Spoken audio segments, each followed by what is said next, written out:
कुंदुरी जोटा कि बोका फल नाम परिचित केही केही भी आपको एवॉइड करती खाइबापी बिल्कुल भी पसंद करती। आज मु कुंदुर गोटे बढ़िया रेसिपी नहीं आसी। ए रेसिपीटा स्पेशली से नहीं आसी जो माने बिल्कुल भी खाइबापी पसंद करती। एटा देखला माने से माने मागी मागी खाइबे आ कुंदुर को बिल्कुल भी एवॉइड करें। चलते तेबे डेरी नक भिडियोटी आम स्टार्ट करवा। एठी देखंतु मु गोटे गिना चिना बादाम नहीं मुझे अधिक क्वांटिटीर एथिपाई नहीं कि मु आकु भाजिके ताको स्टोर करके रखिबार अछि ना, तो मु अधिक नहीं एठी कुंदुरी पाई जेतिक दरकार मु सेतिक देबी आउ अधे मु भाजिके एमती स्टोर करके रखिदेबी कहीं ना अलग रेसिपी रे ये लागी जिवो। तो ये बादाम मोर होइछि ताको भाजिके बाहर करदेली। ये मो मोटा मोटा कुंदुरी नहीं जोटा कि मार्केट रे बेले बेले यहाँ मिले। ये कुंदुरीटा बहुत बढ़िया टेस्ट लगे आ नरम लगे मीठा मध्य लगे। तो या धोईकी एमती राउंड शेप रे टिके मोटा मोटा करके काटी देचे। आउ ए कुंदुरीटा शीघ्र रे सिझी जाए ना, तो सेइथिपाई मु ताको मोटा मोटा साइज रे कर देछि। तो या पाई मु 4टी आलू एमती धोईकी नहीं मोर एठी कुंदुरी पाई 3टी आलू आवश्यक पड़िबो। तो मु गोटे रखिदेबी। एठी 3टा आलू को मु एमती तार चोपा को सब बाहर कर देछि काटिकी। तो आलू को मध्य एमती राउंड शेप रे करदबा। सब कुंदुरी आ आलू गोटे थिकनेस रखिबा कहीं जदि कुंदुरटा लेट रे सिझुथबो तो आलूटा टिके मोटा मोटा रखिबा। जेहेतु एटा नरम कुंदुरी तो सेइथिपाई कुंदुरी जे भले शेप रे काटिछि तो आलू को मध्य से भला काटी देली। एठी गोटे मीडियम साइज रे प्याज को नेछि। प्याज को एमती मु पतला पतला करके तार गोटे स्लाइसेस कर देली। आउ एमती भीतर सब प्याज को गोटा गोटा करके बाहर कर देली। एमती सब प्याज को बाहर कर दबा। ताको रखिबा साइड रे।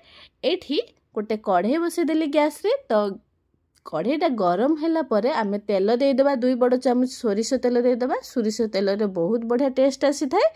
तो तेलटा गरम हैला परे कोन करिवा ना 2टा सुखला लंका दे देबा। आउ सोरिष को दे देबा गोटे चामच। ताको फुटीबा पई छाड़ देबा। एठी जीरा मध्य गोटे चामच देकी फुटिया पई छाड़ देबा। जीराटा फुटिला परे आमे परिबा पकेबा, नहले जीराटा जदि न फुटिथिबो ना गोटे कंचानिया स्मेल आसीबो। तो सब फुटी गला परे एठी मु कोन कली ना जो काटिकी रखिथिली कुंदुरी दे देली। एठी आलू जो काटिकी रखिथिली ताको मध्य दे देबा। तो से सब को देके कोन करबा ना हळदी दे देबा। तो तरकार आवश्यक हिसाब रे हळदी आ टेस्ट अनुसार लूण देकी ताको भलो भाबरे मिक्स कर दबा। आउ एटा को आमे लो मीडियम फ्लेम रखिबा। हाई फ्लेम रखिले कोन होबो ना आलू कुंदुरी सिझिबनी पोड़ी जीवो। तो लो मीडियम फ्लेम रखिकी एमिति आउ कुंदुरटा टिके सब जेहेतु एटा नरम कुंदुरी जदि आपनकर टाणुआ कुंदुरी हेइथिबो तो एमिति आमे कोन करिया ना पानी टिके छिंची दबा। हल्का पानी, बेसी पानी दबानी, माने अल्प टिके पानी एमती छिंचिकी ताको 2 मिनिट कवर दे दबा। एमिति 2 मिनिट अंतर रे आमे चेक करिबा। तो 5-6 मिनिट एमती लो मीडियम फ्लेम रे ताको एपट सेपट ओलट पालट करके आमे कोन करिबा ना भजाटा को टिके नौटु थिबा। तो तार कवर दे देबा। एठी देखंतु मसला पाई मु गोटे चामच नेली कोन आपनकर धळा सोरिष आ गोटे अधा चामच कला सोरिष आ गोटे चामच जीरा, 2टा सुखिला लंका आ बादाम 2 चामच दे दबा। तो ए सब को देकी कोन करबा ना तार गोटे सुखिला किना ग्राइंड कर दबा। देखो तो ये मुझे माने सुखिला कि भल भाव से चिकन ही बाटी जीव। तो सुखिला केमती बाटी दबा।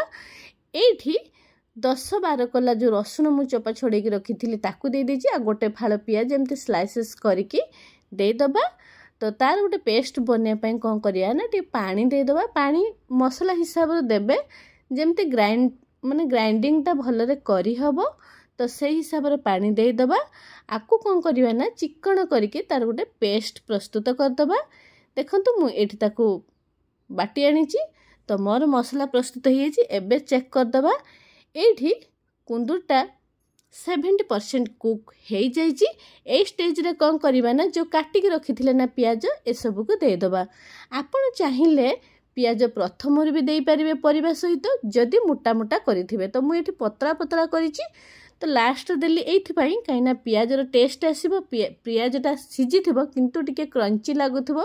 पाटी को टिके पियाज जना पड़थो पियाज पड़छि बोली फास्ट दे देले कोन होबो ना पियाजटा जना पड़िबनी। जेहेतु आमे कुंदुरटा मोटा मोटा काटिचे तो पियाजटा जना पड़िबनी। तेणु मु पतला पतला काटिଥିଲି लास्टରେ ଦେଇଦେଲି। एमिति भल भाव मिसी सारा पर कौन करवा ना जो बादाम बटा रखी बादाम सोरिषर बटा 2 चामच देदबा। लंका गुंड को मध्य देदबा। एठी लंका गुंड आउ सोरिष मसला जो देथिले ना ताकू भल भाव मिक्स करके भाजीदबा। मो भिडियोटी जदि आपण मानकु भल लागुथाय प्लीज लाइक एंड शेयर करदेबे। चैनल जदि नुआ थिबे तेबे सब्सक्राइब करिया को जमारे भी भूलिबेनी। देखंतु एठी सब मिक्स करके सब बेले लो मीडियम फ्लेम रखिबा। तो ए स्टेज रे ताकू भल भाव गळे के ताकू खोला एमती छाड़ी दबा। बढ़िया माने सॉफ्ट आसीबो भजाटा आउ बेसी जुकजुकिया रखिबानी सुखिला भजा रहिबो। आ लास्ट रे टिके 2 मिनिट पई हमें कवर दे दबा। एठी देखंतु कवर खोलिबा परर फाइनल लुक मोर कुंदुरी भजा कहंतु बा मसला कुंदुरी कहंतु। तो कुंदुरी रेसिपी मोर रेडी।